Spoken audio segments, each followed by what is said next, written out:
할렐루야. 오늘은 의에 줄이고 목마른 자는 이라는 제목으로 하나님의 말씀을 대언하도록 하겠습니다. 저의 부끄러운 고백입니다만 36년 전에 자격교회 교육전도사로 있다가 처음 제천 군 봉양면 옥전이라는 곳에 있는 옥전교회로 단독 목회를 나갔는데요. 그때 첫 주일 예배를 들은 후에 저는 일주일간 금식하기로 작정을 하였습니다. 감리교회에서는 목사 안수를 받으려면 지금은 조금 다르지만 그때만 하더라도 개교회 교육전도사가 아닌 한 교회를 담임하는 담임 전도사로 3년을 목회해야 했기에 그 목회 시작을 저 제천군에 있는 그 조그마한 시골 교회에서 시작을 했는데 그 시작을 금식으로 시작을 하려고 했던 것이었습니다. 왜냐하면 선배 목사님들 이야기가 다들 그렇게 하는 것이라고 말씀도 하셨기 때문이기도 하지만 또한 제가 생각하기에도 첫 담임 목회인데 그렇게 하는 것이 하나님을 기쁘시게 하는 일이라 하는 생각이 들었기 때문이었습니다. 그래서 부일날 부임하고 첫 주일 이제 제가 토요일 날 내려가는데요. 주일날 예배를 드리고 이제 월요일부터 아침부터 한 주간 다음 주 토요일 그 다음 토요일까지 계속 금식하기로 작정을 하였던 것입니다. 주일 저녁에 아주 먹을 수 있을 만큼 제가 제 배가 허용하는 만큼 먹었습니다. 배꼽이 쏙 나오도록. 왜 내일부터 굶어야 되니까 먹고 월요일 아침부터 금식을 하는데 시간이 지날수록 얼마나 힘이 드는지요. 결혼을 하여서 동지라도 있으면 함께 금식하며 나만 굶는 게 아니네라고 생각을 했을 텐데 아직 그때는 결혼을 하기 전이었습니다. 혼자가 있었습니다. 혼자 금식을 하려고 하니 여간 힘이 든 게 아니었습니다. 그래 월요일 하루를 꼬박 금식을 하고는 다음날 아침 하나님께 기도하기를 하나님 금식의 내용을 바꾸겠습니다. 그랬습니다. 그래서 어제는 하루 종일 굶었지만 오늘부터는 아침 한 끼만 금식하겠습니다. 그렇게 바꿨습니다. 양해해 주시길 바랍니다. 그런데 아침 한 끼 금식하는 것도 어찌 힘든지요. 수가 지나고 목요일쯤 되니까 아주 너무 힘이 드는 겁니다. 그래서 새벽 기도 인도를 하고 와서는 거의 움직이지 않고 앉아있거나 누워 있었습니다. 그리고 시계만 보고 있다가 12시가 땡 하면 잽싸게 일어나서 밥을 챙겨서 밥을 먹었던 기억이 있습니다. 지금 생각하면 말이 금식이지 말 그대로 굶식이었던 그런 경험이 있습니다만 그때 저는 결심하기를 그날 이후로 저는 누가 40일 금식했다고 하시는 분이 계시면 무조건 존경하기로 그렇게 결심을 했던 적이 있습니다만 여러분 이처럼 배가 고픈데 먹지 못하는 것은 참으로 힘든 일입니다. 그렇지 않습니까? 저만의 고백이 아니죠. 다 고백일 거죠. 또 목이 마른데 물을 마시지 못하는 것도 참으로 힘든 일일 것입니다. 그런데 오늘 본문 말씀에 보면 예수님께서 팔복에 대한 말씀을 하시면서 네 번째로 이렇게 말씀을 하시더라는 거예요. 오늘 보면 6절 말씀 앞을 보시면 한번 같이 읽어보실까요? 시작. 의에 줄이고 목마른 자는 복이 있나니 그들이 배부를 것이며. 아멘. 무슨 이야기입니까? 마치 먹을 것이 없어 먹을 것을 찾는 사람처럼 또 마실 물이 없어 물을 찾기를 간구하는 사람처럼 의를 찾는 사람이 복이 있다라고 말씀하시는 것입니다만 하지만 여기서 우리가 주목해 볼 것은 이 의에 줄이고 목마른이라는 말 중에 줄이고라는 말입니다. 이 줄이고라는 말은요 원어 성경에 보면 페이논테스라는 말로 쓰고 있는데요. 그 말은 단순히 우리가 밥을 안 먹어서 배고프다 그 정도의 배고픔을 이야기하는 게 아닙니다. 또 목마른이라는 말을 할 때 이 말은 딥선테스라는 말로 쓰고 있는데 원성경에 보면 이 말도 우리가 목이 좀 마르네 물 마셔야 되겠네 하는 그 정도의 목마름이 아니라는 거예요. 이 말씀에서 말씀하는 그 배고픔이란 예를 들면요 북한 동포들이 굶다 이제는 내가 정말 아사하게 되겠구나 굶어 죽게 되겠구나 하고는 목숨을 걸고 두만강이나 압록강을 건너는 배고픔. 또 이때의 목마름이란 이스라엘 백성들이 광야길을 가다가 르비딤에 도착했는데 목은 타 죽겠는데 먹을 물이 없자 모세 앞에서 난동을 부릴 정도의 그 목마름 그런 목마름을 이야기하는 것이라는 것입니다. 따라서 의에 줄이고 목마른 자는 복이 있다는 말씀은 그 정도로 의가 중요하며 또한 그 정도로 간절히 의를 찾는 자가 복이 있다라는 말씀인 것입니다만, 그렇다면 여러분, 도대체 그토록 우리들이 간절히 찾아야 될 의란 도대체 무엇을 말씀하시는 것일까요? 도대체 그 의가 무엇이기에 주님은 우리에게 목마른 자가, 배고픈 자가, 배가 고파서 아사직전인 자가 먹을 것을 찾는 것처럼, 목이 타서 도저히 견딜 수 없게 된 사람이 물을 찾는 것처럼 그렇게 찾으라고 말씀하고 있는 것일까요? 바라기로는 이 말씀을 통해 정말 하나님이 원하시는 의를 바로 사모하시는 저와 여러분 되셔서 그런 성도에게 주시는 하나님의 축복이, 그런 성도에게 하나님이 약속하신 그 팔복이 저와 여러분의 삶 속에 간증이자 자랑이자 축복이 되시기를 주님의 이름으로 간절히 축원을 드립니다. 그러면 도대체 우리들이 정말 먹고 마실 것이 없는 것처럼 갈급하게 찾아야 될 의란 도대체 무엇을 말하는 것일까? 그 내용을 살펴보면요, 우리 한번 첫 번째로 같이 한번 읽어보시겠습니다. 시작. 예수 그리스도를 잘 믿는 것이라고 말씀을 하고 있습니다. 뭐라고요? 우리에게 보내신 예수 그리스도를 잘 믿는 것이라고 말씀을 하고 있습니다. 오늘 보면 6절 말씀 다시 한번 앞을 보시며 같이 한번 읽겠습니다. 시작. 의에 줄이고 목마른 자는 복이 있나니 그들이 배부를 것이며. 아멘. 여기 보면 의라는 말이 나오는데요, 그 의라는 말은 원어 성경에 보면 디카이오네스 오수네라는 말로 기록되어 있는데, 이 의는 세상 말들이 흔히 이야기하는, 우리가 의라고 이야기하는 옳고 바르고 정직하고 또는 의리 있다, 뭐 이런 것의 의가 아닙니다. 그런 뜻의 의가 아닙니다. 우리가 이 의를 착각해서 그런 의라고 생각하는데 그게 아닙니다. 이 대신 디카이오수네라는 말은 뭐냐면 하나님의 뜻에 일치하는 것이라는 뜻으로서, 따라서 하나님의 뜻에 일치하게 우리가 행하면 이는 하나님 앞에 의롭게 될 수 있다.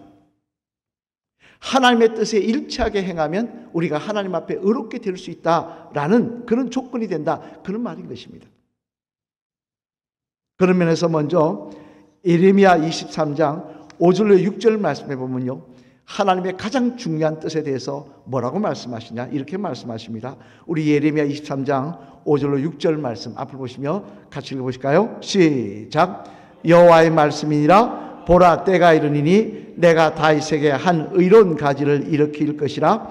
그가 왕이 되어 지혜롭게 다스리며 세상에서 정의와 공의를 행할 것이며 그의 날에 유다는 구원을 받겠고 이스라엘은 평안히 살 것이며 그의 이름은 여호와 우리의 공이라 일컬음을 받으리라. 아멘. 무슨 말씀입니까? 하나님 여기 말씀에서 이렇게 말씀하십니다. 내가 다윗에게 한 의로운 가지를 일으킬 것이라. 그의 날에 구원을 받겠고. 즉 이는 한마디로 말해 하나님의 아들이자 다윗의 자손이신 예수님을 이 땅에 보내주시겠다라는 약속의 말씀인 겁니다. 그래서 이 예수님을 구주로 모시고 그분을 믿고 섬기면 그 모습이 우리들에게는 의가 되어 영생을 선물로 받을 수 있다는 것입니다. 따라서 이런 하나님의 뜻에 순종하여 예수님을 믿으면 누구든지 어떤 사람이든지 다 구원해 주시겠다는 것입니다만, 이는 당장 요한복음 4장 말씀에 나오는 사마리아 수가라는 마을에 살던 여인만 해도 그렇습니다. 요한복음 4장 16절로 18절 말씀해 보면요, 이 사마리아 여인에 대해서 소개하고 있는데요, 그 여인이 어떤 여인이냐, 우리 한번 읽어볼까요? 어떤 여인인지 요한복음 4장 16절로 18절 말씀 읽어보시겠습니다. 시작. 이르시되 가서 내 남편을 불러오라. 여자가 대답하여 이르되 나는 남편이 없나이다. 예수께서 이르시되 내가 남편이 없다는 말이 옳도다. 너에게 남편 5이 있었고 지금 있는 자도 내 남편이 아니니 내 말이 참되도다. 아멘. 참 애매한 말이죠. 너는 남편이 5이 있었고 지금 있는 자도 내 남편이 아니다. 무슨 이야기입니까? 한마디로 이 여인은 창녀라는 거예요. 그것도 남의 남편들을 빼앗아서 사는 그런 모렴치한 여인이었다는 것입니다. 여러분, 그런 여인이 어떻게 감히 구원을 이야기하며 그런 여인이 어떻게 천국을 이야기할 수가 있겠습니까? 이 사마리아 여인도 인간인지라 그 마음속에 한 가닥 양심이 있었을 텐데 내가 어떻게 천국을 이야기하지? 내가 어떻게 구원을 이야기하지? 그런 생각을 안 하겠습니까? 그러니 다른 사람이 물을 깃는 그 시간에도 물 길러러 우물태도 나오지 못하고 남들이 아무도 없는 땡볕에 나가서 물을 길었던 거 아니겠습니까? 그런데 그런 여인이 요한복음 4장 25절 말씀에 보면 완전히 바뀌더라는 거예요. 부끄러워서 사람 앞에 나가지 못하고 우물터에 물도 끼들어가지 못하던 그 여인이 많은 사람들이 물을 깃고 있는 시간에 뛰어나가서 말합니다. 이 사람을 만나보라고. 천국을 소망하라고. 영생을 소망하라고 이야기하고 있더라는 거예요. 그 이유가 무엇입니까? 그것은 바로 예수님을 구주로 영접하였기 때문이었습니다. 예수님을 믿는 그 믿음을 의로 여기시는 하나님의 약속이 있었기 때문에 이 죄 많은 여인이 천국을 소망하는 사람으로 바뀌어지더라는 거예요. 이는 또한 사도행전 16장에 나오는 빌립보 감옥을 지키던 간수도 마찬가지였습니다. 이 당시 강수라 하면요, 지금 교도관 생각하시는데 오늘날 교도관은 뭐 하시는 사람들입니까? 감옥을 지키는 사람들입니다. 그냥 이 사람들 도망가지 못하게 하고 잘 먹고 잘 지내서 어려움 없이 감옥 생활을 하도록 지키는 사람이 교도관입니다. 하지만 이 당시 감옥을 지키는 간수하면 어떤 사람들이었느냐? 감옥을 지키는 것도 물론 하였고요, 심지어 고문하고 죽이는 일까지도 자행했던 사람들이었습니다. 따라서 그들에게 고문받고 죽임을 당했던 사람들 중에는 바울과 실라처럼 억울한 사람들도 있었을 거예요.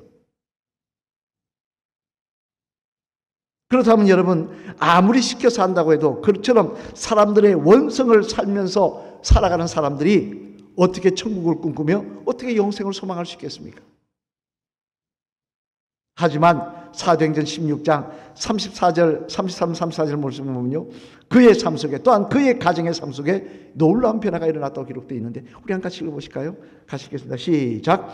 그 밤 그 시각에 간수가 그들을 데려다가 그 맞은 자리를 씻어주고 자기와 그 온 가족이 다 세례를 받은 후 그들을 데리고 자기 집에 올라가서 음식을 차려주고 그와 온 집안이 하나님을 믿음으로 크게 기뻐하니라. 아멘. 무슨 이야기입니까? 그런 그들이 세례를 받고 하나님의 자녀가 되어 영생을 소망하며 기뻐하더라는 것입니다. 그 이유가 무엇입니까? 사람들에게 원망을 사고 손가락질을 받은 그 가족들이 이렇게 하나님의 자녀가 되어 영생을 소망한 이유가 뭡니까? 그것도 하나입니다.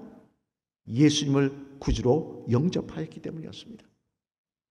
비록 죄인이었지만 하나님의 뜻에 순종하여 예수님을 구주로 영접하자 그것이 의가 되어 하나님의 나라를 꿈꿀 수 있게 됐다는 것입니다. 여러분이 잘 아시는 위대한 전도자 무디 선생님과 무디 선생님의 뒤를 이어 유명한 전도인이 되었던 윌버 체프만이라는 사람의 만남에 대한 유명한 이야기가 있는데요, 윌버 체프만이 어떻게 생긴지 한번 볼까요? 이렇게 생겼습니다. 무디 선생님은 뭐 하도 자주 봤으니까 안 보셔도 될 것 같고요. 이 만남은 이렇게 이야기하고 있습니다. 무디 선생님이 하루는 전도 집회를 열고 있었는데요, 그 집회에 윌버 체프만이라는 이 사람도 참석을 했다는 겁니다. 젊은이로서. 근데 이제 어떻게 하다 보니까 맨 앞자리에 앉게 되었는데요, 근데 이 집회 기간에 앞자리에 앉다 보니까 무디 선생님의 눈에 띈 겁니다. 젊은 사람이 앞에 앉아 있으니까. 그래서 집회가 다 끝난 다음에 그 체프만을 불러서 직접 무디 선생님이 만나서 이렇게 물어봤다는 것입니다. 예수님을 믿으십니까? 그러자 이 젊은 체프만이 대답하기를 믿기는 하는데 자신이 없습니다 라고 대답을 하는 것이었습니다. 그러자 무디 선생님은 요한복음 5장 24절 말씀을 보여주셨는데요, 어떤 말씀이고 우리 한번 볼까요? 같이 읽어보시겠습니다. 시작. 내가 진실로 진실로 너에게 이르노니 내 말을 듣고 또 나를 보내신 이를 믿는 자는 영생을 얻겠고 심판에 이르지 아니하나니 사망에서 생명으로 옮겨졌느니라. 아멘. 무슨 말씀입니까? 나를 믿고 나를 보내신 이를 믿는 자는 영생을 얻었고 심판에 이르지 않으니 사망에서 생명으로 옮겼느니라. 이미 옮겨졌다는 것입니다. 이 말씀을 보시면 다시 물으시다고 합니다.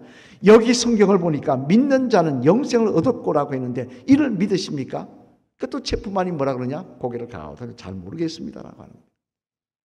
계속해서 천국에 대한 소망을 이야기하고 예수님을 믿는 일에 대해서 이야기를 해도 체프만은 믿는 것 같기는 같은데 자신이 없다라고 계속 이야기합니다. 그러자 화가 난 무디 선생님이 이렇게 소리를 치셨다고 합니다. 당신이 도대체 무엇인데 하나님을 무시하는 것입니까? 하나님께서 그 사람의 모습과는 무관하게 예수님을 믿는 자에게 영생이 있다고 하면 있는 것이지 왜 말이 많습니까? 그렇게 호통을 치자 체프만은 잘못했습니다 라고 고백을 하고 그 자리에서 온전히 주님을 영접하였고요. 그런 글을 하나님께서는 들어쓰셔서 무디 이후에 가장 크게 쓰임받는 전도자로 사용하셨다는 것입니다. 여러분, 솔직히 말해 저나 여러분이나 이 세상에 사는 사람치고 죄인 아닌 사람이 누가 있겠습니까? 우리는 이야기합니다. 저 사람보다 조금 의롭다고, 내가 좀 더 바른 것 같다고. 천만의 말씀. 하나님 보시기에는 50보 소백보예요. 그 나물에 그 밥이에요.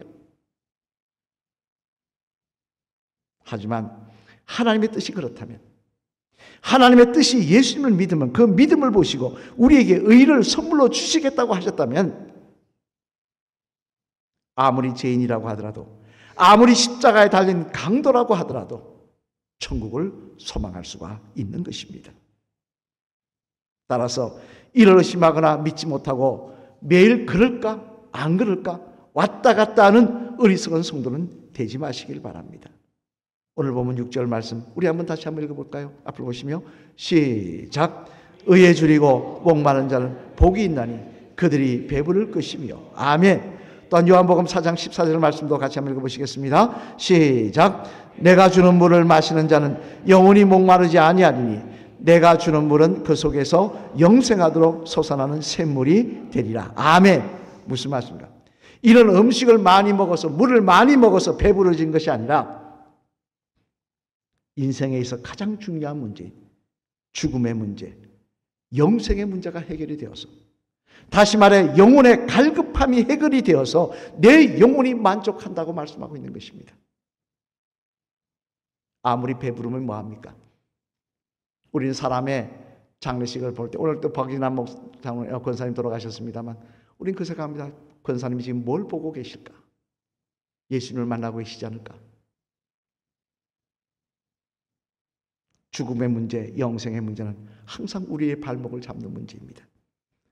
이 문제가 해결되지 않고서는요, 영혼의 배부름은 있을 수 없는 것입니다. 영혼의 만족은 있을 수 없는 것입니다. 하나님 분명히 말씀하십니다. 하나님의 뜻에 따라 예수님을 오늘도 줄이고 목마른 자라는 자처럼 매일 만나기를 사모하며 그분을 믿고 구주로 섬기기를 사모하는 성도에게는 그것을 의로 여기셔서 천국을 주시겠다고 말입니다. 영생의 소망을 주시겠다고 말입니다.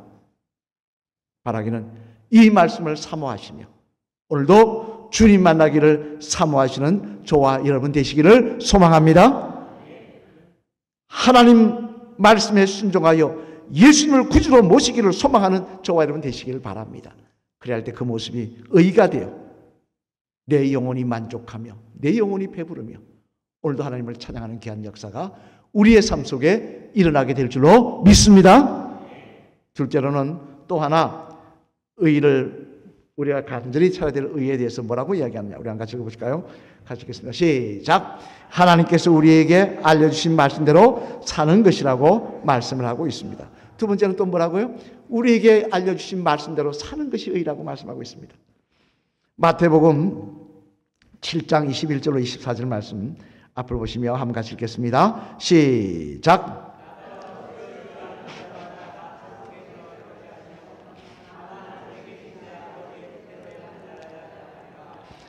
그날에 많은 사람이 나들어 이르되 주여 주여 우리가 주의 이름으로 선지자 노릇하며 주의 이름으로 귀신을 쫓아내며 주의 이름으로 많은 권능을 행하지 아니하였나이까 하리니 그때 내가 그들에게 밝히 말하되 내가 너희를 도무지 알지 못하니 불법을 행하는 자들아 내게서 떠나가라 하리.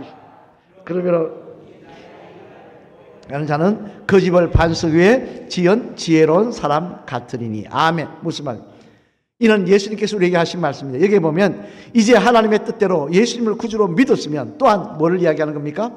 하나님의 말씀대로, 예수님의 말씀대로 살려고 노력하는 모습도 있어야 된다는 것입니다. 그것이 하나님께서 우리에게 기대하시는 하나님을 향한 의라는 것입니다. 얼마 전 책을 읽다 보니까 재미있는 비교를 해놓은 것을 본 적이 있습니다만, 그 비교란 두 사람이 있는데, 한 사람은 시바이처였고, 우리 사진 한번 볼까요? 시바이처 아시죠? 시바이처 있고, 또 한 사람은 프랑스 소설가 알베르 까미였습니다. 까미 사진 한번 볼까요? 이렇게 생겼습니다. 근데 이 두 사람의 공통점이 뭐냐? 여러분, 뭐가 공통점이 같습니까? 시바이처는 프랑스 사람이 아니지 않습니까? 그죠? 영국 사람이지 않습니까? 어디가 공통점일까요? 두 사람 다 노벨상을 받은 사람들이었습니다. 시바이처는 노벨 평화상을 받았고요. 프랑스 소설가 알베르 까미는 이방인 시지프 신화 같은 유명한 작품을 써서 노벨 문학상을 받은 사람입니다. 그리고 또 하나 공통점은 두 사람 다 기독교 문화권에서 자라서 하나님을 너무나 잘 아는 사람들이었다는 것입니다. 하지만 막상 노벨상 상금이 얼마인지 아십니까? 12억입니다. 노벨상을 받으면 12억을 상금으로 받습니다. 이 12억을 상금을 받고 나는 뒤에 그 돈을 쓰는 모습은 두 사람이 너무나 달랐다는 거예요. 시바이처 박사는 그 상금으로 아프리카 현지에 병원을 짓고 약품을 사서 불쌍한 아프리카 사람들을 치료하는데 그 돈을 사용하고 그의 인생을 사용했고요. 반면에 까미는 그 상금을 받아서 어떻게 했느냐? 교회에다가 별장, 고급 별장을 짓고 거기서 불륜과 향락을 누리며 고급 차를 타고 몰고 다니다가 결국 그 고급 차로 차 사고 나서 죽었다는 것입니다. 한 사람은 그 12억 상금으로 아프리카의 오지에 병원을 지어서 병든 사람을 치유하는 데 사용했고요. 한 사람은 그 12억 갖고 별장 지어가지고 거기서 술 파티, 오만 파티하면서 고급차 몰고 다니다가 그 차로 사고 나서 죽었다는 것입니다. 바람 피고 하다가요. 여러분이 정말 만약 하나님이라고 하신다면 두 사람 중 누구에게 너는 하나님의 자녀라고 말씀해 주시겠습니까? 누구에게 너는 내가 있는 곳으로 천국으로 들어오라고 말씀해 주시겠습니까? 시바이처 아니겠습니까? 하지만 문제는 우리는 알기는 똑부러지게 잘 알면서도 실상은 그렇게 행하지 않더라는 것입니다. 그래서 미국의 한 신학자는 그의 글에서 한국 교회와 교인들에 대해서 이렇게 비판을 했습니다. 들어보시길 바랍니다. 한국 교회와 교인들이 가지고 있는 가장 치명적인 약점은 삶이 결여된 것입니다. 삶이 결여되었다는 것은 하나님의 말씀을 믿기는 하지만 그 말씀대로 살지는 않는다는 것입니다. 하나님의 말씀을 듣고 배우는 데는 무엇보다 열심이면서 순종에는 별로 관심이 없다는 것입니다. 라고 하였습니다. 배우는 거 참 열심히 해요. 아는 거 열심히 해요. 헌신하는 거 열심히 해요. 그런데 막상 그 배운 대로 살지는 않더라는 것입니다. 아무렇지 않게 생각하더라는 거예요. 하지만 여러분, 우리가 분명히 알아야 될 것은요, 우리는 대수롭게 생각하지만 성경 말씀에 보면 그건 대수로운 일이 아니라고 말씀하고 있습니다. 왜냐하면 예수님께서 이 땅에 계시는 동안 서기관과 바리새인들을 향하여 뭐라고 말씀하셨습니까? 이 독사의 자식들아, 회칠한 무덤들아라고 하시면서 신랄하게 책망하시고 저주하셨는데 그 이유가 뭡니까? 이들이 알기는 누구보다 잘 알더라는 거예요. 하나님의 말씀을. 그런데 행하지는 않더라는 거예요. 알기는 잘하면서 행하지는 않더라는 거예요. 말씀을 들을 때 깨달음은 있으면서 그 깨달은 대로 실행하지 않더라는 거예요. 그러므로 우리 이제부터는 정말 우리는 하나님의 말씀을 소중하게 생각하며 그 말씀 전체를 다 갖고 우리가 지키지 못한다 할지라도 오늘 말씀을 듣고 내가 은혜 받는 게 있으면, 깨닫는 게 있으면, 내 마음을 때리는 말씀이 있으면 그 말씀 붙들고 살아가는 모습이 있어야 될 것입니다. 그 일에 목마른 모습이 있어야 될 것입니다.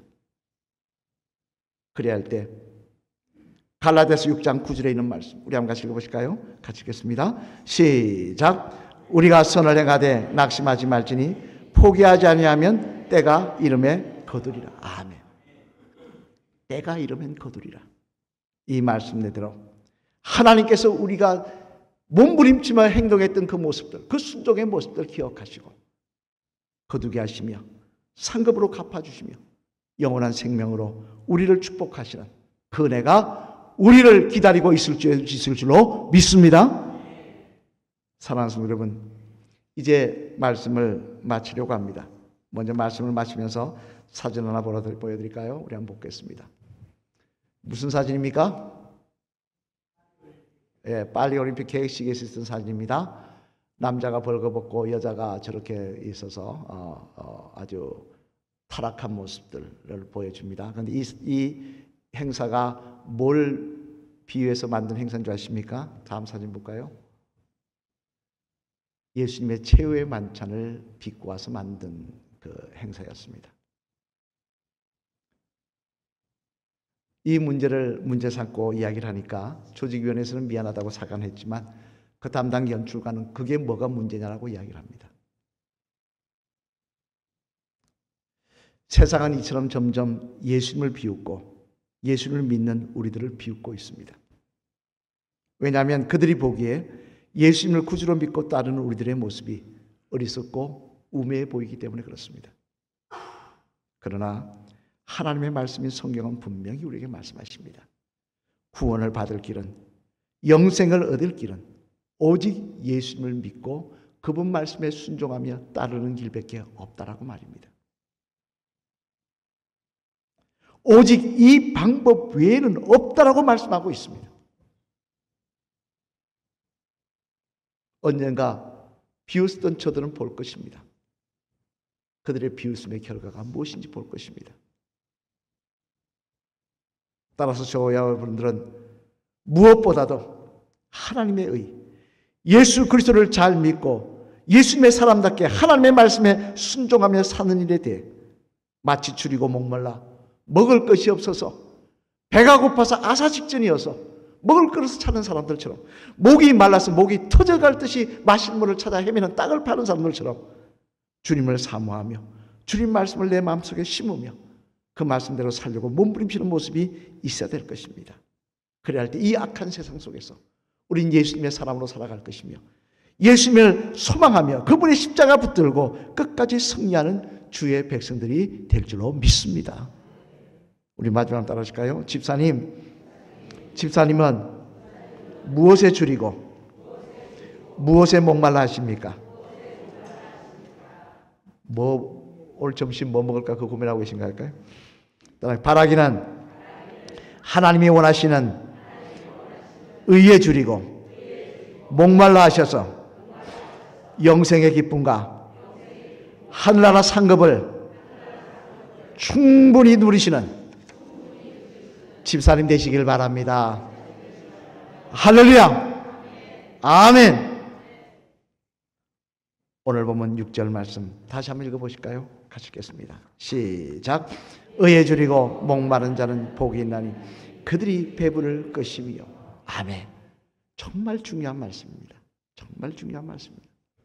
의에 줄이고 목마른 자는 하나님이 보내신 예수 그리스도에 대해서 줄이고 하나님이 보내신 예수 그리스도의 말씀에 줄이고 한 사람은, 그 말씀대로 사는 일에 줄이고 한 사람은 복이 있나니 그들이 배부를 것이며 그 영혼의 소원이, 그 영혼이 언제까나 만족해야 될 것이라는 것입니다.